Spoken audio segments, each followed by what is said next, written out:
Here today we're going to be discussing what is better, Sonic Adventure 1 or Sonic Adventure 2. First we're going to take a look at the opening cutscenes.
Taking a look at both of these cutscenes, they are good, first off. Taking a look at Sonic Adventure 1, you see a lot of stuff. You see the final boss, you see every character you're going to play. While in Sonic Adventure 2, you see every character you're going to play, but you don't see how the game's going to turn out.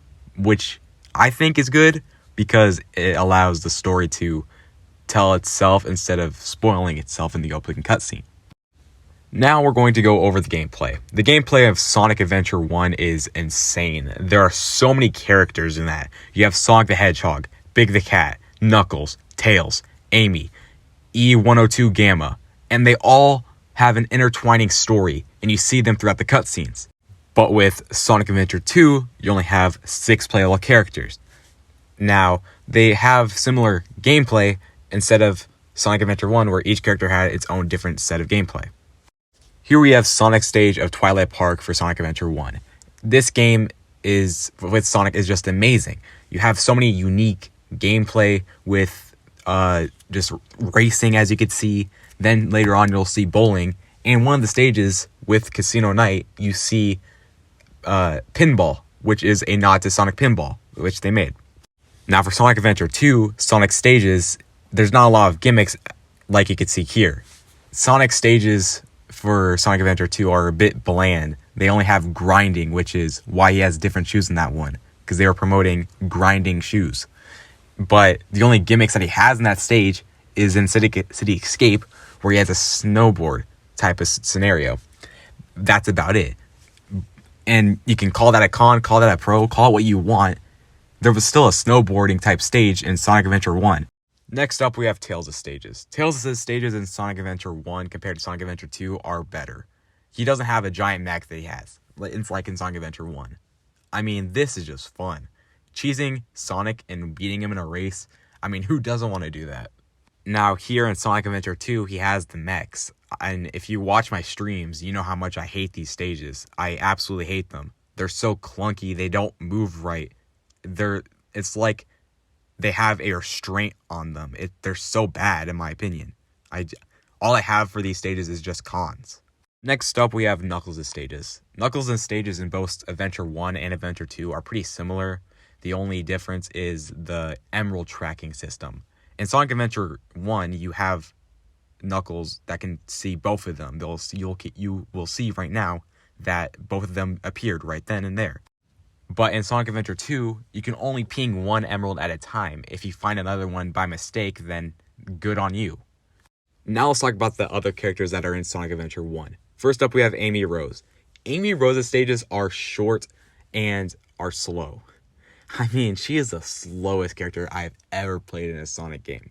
Her story is that she's trying not to get kidnapped by a robot right there. I'm not kidding, that is the story. She's trying not to get kidnapped, and she's trying to save a bird and reunite it.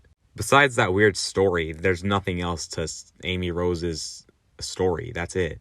Her stages are short, like I said, and it took me about 30 minutes to complete this whole story. And the boss fights are pretty simple. It's honestly a tutorial character game, just like how in Sonic Heroes, Team Rose is a tutorial kind of stage. Next up, we have Big the Cat, aka the worst gameplay I have ever played in my life. Big's gameplay is a fishing minigame. It's not a good one at all. You have to catch Froggy that he keeps losing. But there is a upside to this. Big stages are pretty short if you know how to catch the frog, and there's not that many stages to them. Next up is E102 Gamma. E102's Gamma stages are actually fun, and they are how mech stages should have been in Sonic Adventure 2.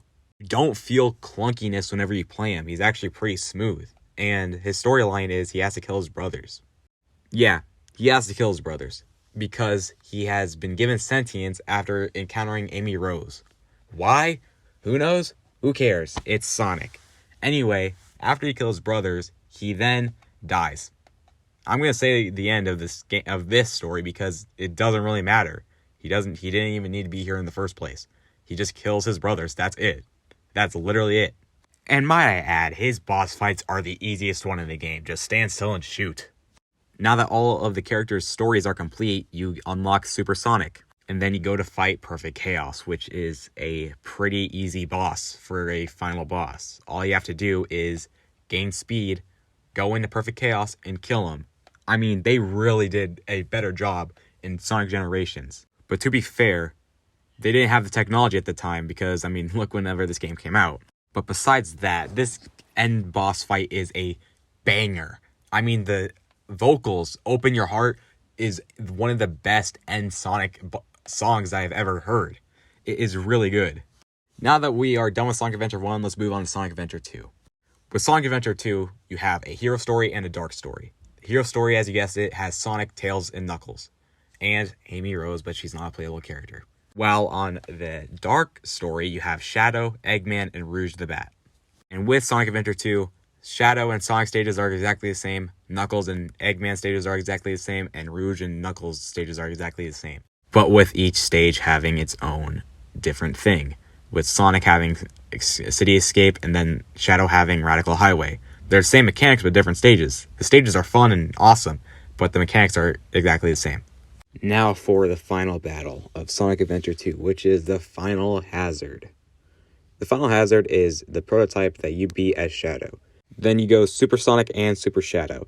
The fight itself is fun, but also annoying if you get hit a lot, like I did during this fight.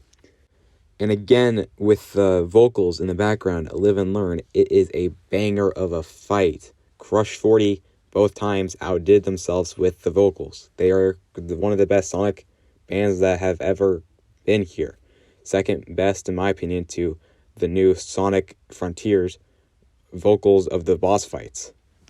So for the mechanics of this boss fight, you play as Super Shadow and Super Sonic. You both want to hit the swelling parts of the Final Hazard's body parts. He'll be shooting lasers and these balls that will hit you back and knock you further. And again, with every Super Sonic fight, you have rings that you have to watch out for. And if those rings get out, you immediately die. But if you go under the Final Hazard and switch to the opposite player, you can refuel those rings.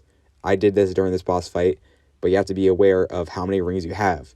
I did die during this boss fight, but I beat it many times, so, you know, who cares? But anyway, after this boss fight, the cutscene is pretty sad because not only does this mean that this is the last adventure game that we know of, Shadow dies. I mean, he just misunderstands Maria's last request. He is like, yeah, I'm going to die because it's what you wanted. But no, we didn't want this. And then, because of that, we get Shadow the Hedgehog, which is a game that I am never going to be playing again because it took way too long, and I only finished the hero story. So for my final say, and again, this is my say, my opinion, I think that Sonic Adventure 2 is overall better.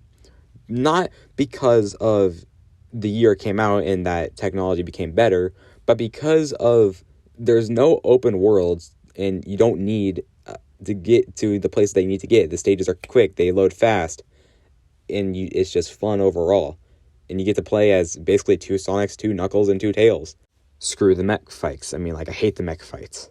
Now, I will say I am a bit biased because I played Sonic Adventure 2 before I played Sonic Adventure 1, but during those times I played it, I had fun with both of them. I completed both of them. And, you know, they're just fun games, but if you're looking for something this Christmas of a new single-player game to play, I would suggest Sonic Adventure 2, as it is a beginner Sonic game, in my opinion.